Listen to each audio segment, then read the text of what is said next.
Santé au pluriel. Santé au pluriel, c'est le grand moment de partage des informations sanitaires sur Canal Innovation Bénin Plus.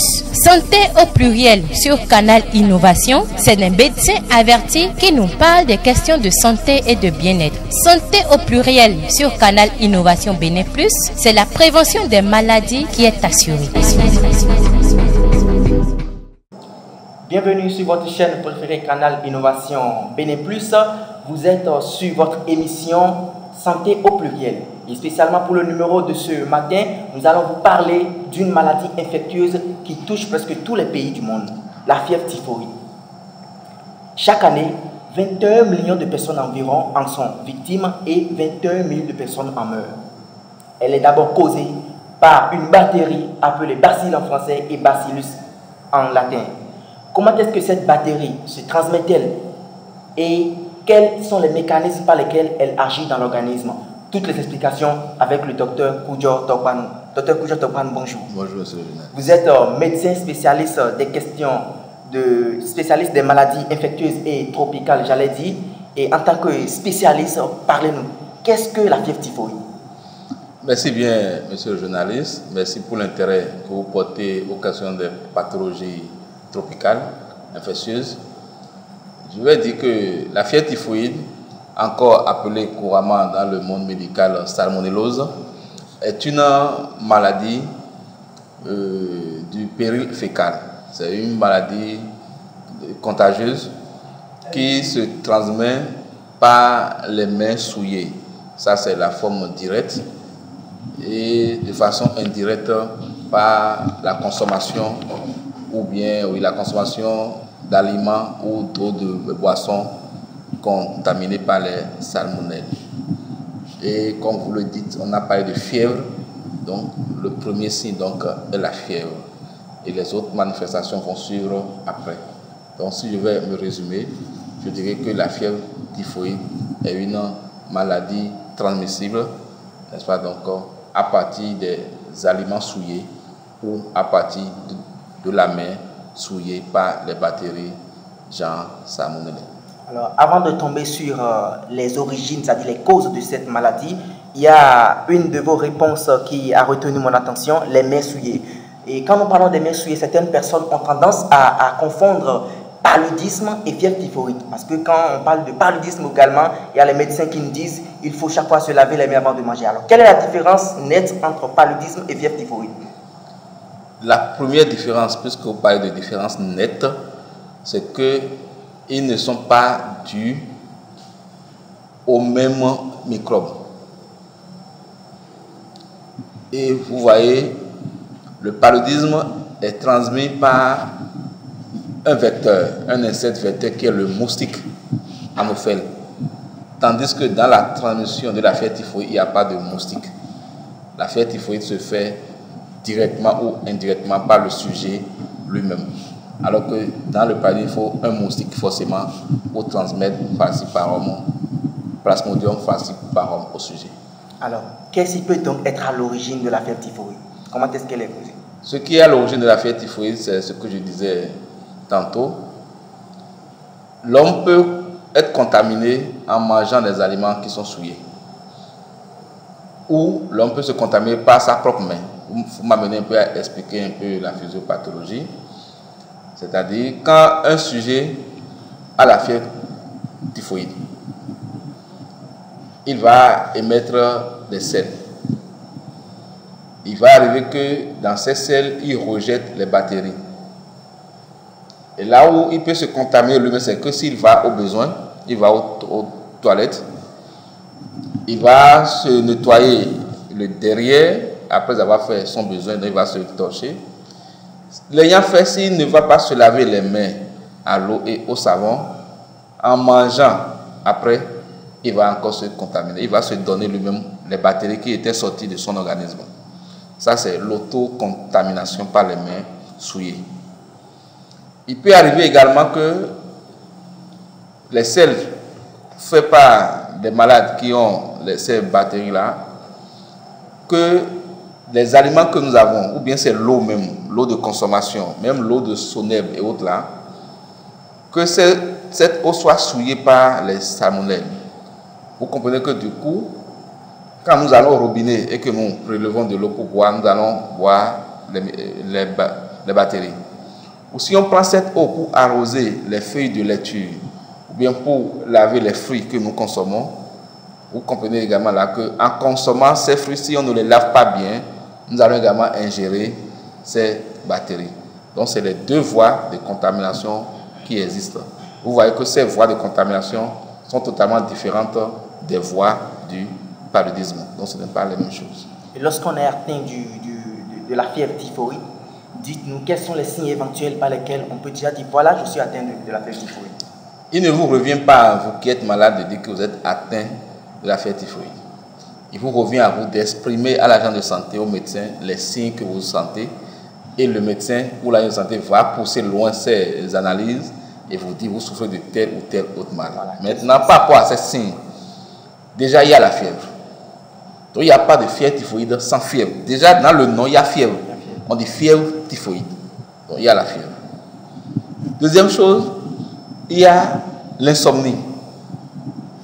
Donc la personne ne va pas trouver de sommeil. L'autre chose, il y a les vomissements. Il y a les vomissements. Il y a les céphalées, que nous appelons les maux de tête. Les maux de tête, n'est-ce pas? Les maux de tête. Il y a des signes où vous pouvez avoir également des épistasis, c'est-à-dire un peu de saignement qui va sortir des narines. Ce n'est pas vraiment classique, mais on peut avoir ça. Vous avez des douleurs abdominales. Vous pouvez même avoir la diarrhée. D'accord, vous avez la diarrhée. Dans la fièvre typhoïde, vous pouvez avoir la diarrhée. Vous pouvez également avoir le manque d'appétit. Ce que nous appelons en termes médicaux inappétence. Vous n'avez pas envie de manger. Vous êtes là, vous trouvez le repas, vous ne pouvez pas trouver, enfin vous ne pouvez pas manger. Et il y a un malaise général qui accompagne tous ces signes. Donc si je vais me résumer, j'ai parlé de maux de tête, céphalée, j'ai parlé de fièvre, j'ai parlé d'insomnie, j'ai parlé de vomissement, j'ai parlé de la diarrhée, j'ai parlé des douleurs abdominales et d'une façon générale, les courbatures. Comme nous le savons, il n'y a pas de maladie sans méthode préventive, sans moyen de traiter cette maladie. Alors, en tant que spécialiste, dites-nous pas quels sont les moyens par lesquels on peut arriver à traiter la fièvre typhoïde. La question posée de telle sorte m'amène à dire, avant de traiter, qu'est-ce qu'il faut faire? D'accord. Avant de traiter, c'est qu'il faut que l'agent de santé confirme.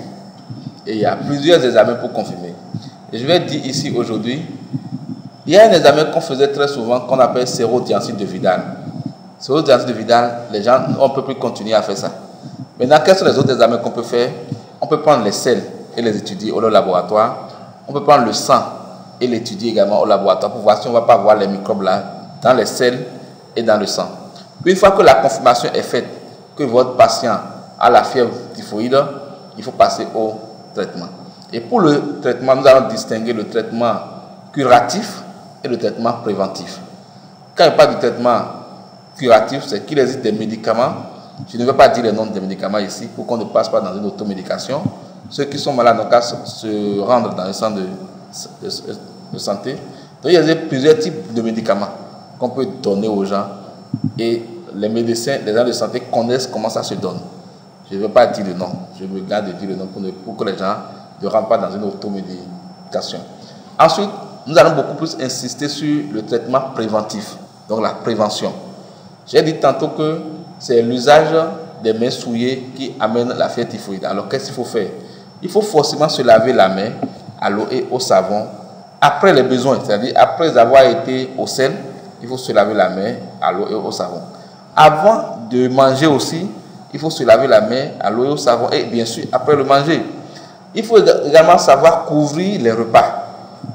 Il faut couvrir les repas parce que si les mouches trimballent les germes, ils vont déposer ça sur les repas. Donc nous devons couvrir et protéger les repas que nous consommons. Il faut que l'eau de boisson que nous consommons soit de l'eau potable. C'est vrai que c'est difficile qu'on prenne de l'eau au robinet, qu'on doute de sa potabilité, mais ça existe. Donc il faut que l'eau de boisson soit potable. Il faut que nous nettoyions très bien les crustacés, les légumes, les crudités, je veux dire, voilà, les crudités surtout. Tout ce que nous mangeons cru là, il faut très bien les laver avant de les consommer. Il faut bien cuire également les repas avant de les manger. Et d'une façon globale, il existe également la vaccination contre la fièvre typhoïde que les gens peuvent faire, mais ce n'est pas efficace à 100%. Donc mettons l'accent sur la prévention et sur la prise en charge quand les gens sont malades. D'accord. Vous avez fait un petit résumé tout à l'heure. Je vous demande maintenant un résumé général pour nos téléspectateurs qui nous suivent en direct de la CB+. D'une façon générale, il faut dire que la fièvre typhoïde, c'est une maladie des mains sales qui est due à l'ingestion dans l'organisme donc des salmonelles et qui se manifeste par la fièvre, maux de tête, douleur abdominale, diarrhée, insomnie, épistasis en guillemets, mais dont la prise en charge se fait au Bénin dans n'importe quel centre de santé, bien sûr, après avoir fait la confirmation du diagnostic. Quant à la prévention, il faut que les gens sachent qu'il faut se laver les mains à l'eau et au savon et manger des aliments propres, protégés. Se laver les mains à l'eau et au savon pour ne pas être atteint par la fièvre typhoïde, c'est la conclusion générale du docteur Koudjo Tokpanou. Et bien voilà, nous sommes à la fin de numéro de notre émission et Santé au pluriel de ce matin. Et vous qui nous suivez en direct de la chaîne de télévision Canal Innovation Bénin+, si vous avez aimé cette émission, n'oubliez surtout pas de cliquer sur le bouton j'aime. Ou si vous avez des questions, si Dr Koudjo a dit des choses qui ont suscité encore autre chose au-dedans de vous, vous avez la possibilité de contacter des numéros suivants, le 94 97 45 62 ou le 91 58 20 et puis 23. Nous voici à la fin et Dr Koudjo Tokpanou, je vous remercie pour avoir répondu à notre invitation. Merci beaucoup à vous. Nous vous en remercions.